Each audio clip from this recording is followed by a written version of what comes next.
മലപ്പുറം കാളികാവിലെ നരഭോജി കടുവയുടെ ദൃശ്യങ്ങൾ വീണ്ടും ക്യാമറയിൽ പതിഞ്ഞിരിക്കുന്നു. കരുവാരക്കുണ്ട് സുൽത്താന എസ്റ്റേറ്റ് ഭാഗത്ത് സ്ഥാപിച്ചിട്ടുള്ള ക്യാമറയിലാണ് ഈ കടുവയുടെ ചിത്രം കണ്ടെത്തിയത്.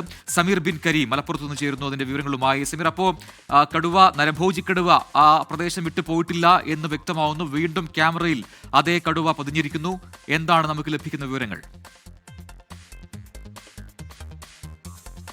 പ്രജിൻ, കാളികാവിലെ നരഭോജി കടുവ കരുവാരക്കുണ്ട് ഭാഗത്ത് തന്നെ തുടരുന്നു എന്നുള്ളതാണ് നമ്മളിപ്പോൾ മനസ്സിലാക്കുന്നത്.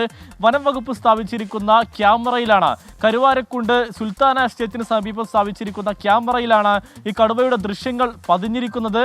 ഇപ്പോൾ അതുമായി ബന്ധപ്പെട്ട് വനം വകുപ്പ് ഈ ഭാഗത്ത് ഒരു കൂട് കൂടി സ്ഥാപിച്ചിരിക്കുകയാണ്. മാത്രമല്ല, ഈ പ്രദേശത്ത് 4 ലൈവ് ക്യാമറകൾ കൂടി വനം വകുപ്പ് സ്ഥാപിച്ചിട്ടുണ്ട്.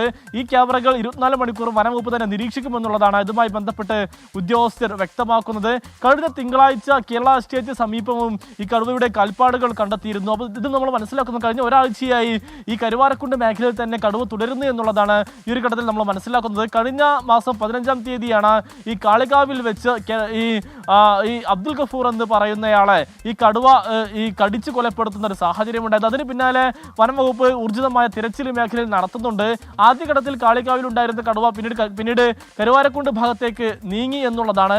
കഴിഞ്ഞ 15 മുതൽ ഇന്ന് വരെ കടുവയെ ഇതുവരെ പിടികൂടാൻ കഴിഞ്ഞിട്ടില്ല എന്നുള്ളതാണ് ഏറെ പ്രധാനപ്പെട്ട കാര്യം. പ്രദേശവാസികൾക്ക് വലിയ ആശങ്ക ഇതുമായി ബന്ധപ്പെട്ടിട്ടുണ്ട്. കാരണം തീർച്ചയായിട്ടും ആ രീതിയിൽ തന്നെയാണ്. ആശങ്കയ്ക്ക് അറുതിയില്ല. അവിടെ വീണ്ടും ആ കടുവയുണ്ട്, അതിന്റെ സാന്നിധ്യമുണ്ട് എന്ന് തെളിയിക്കുന്ന ദൃശ്യമാണ് ഇപ്പോൾ ലഭിച്ചിരിക്കുന്നത്.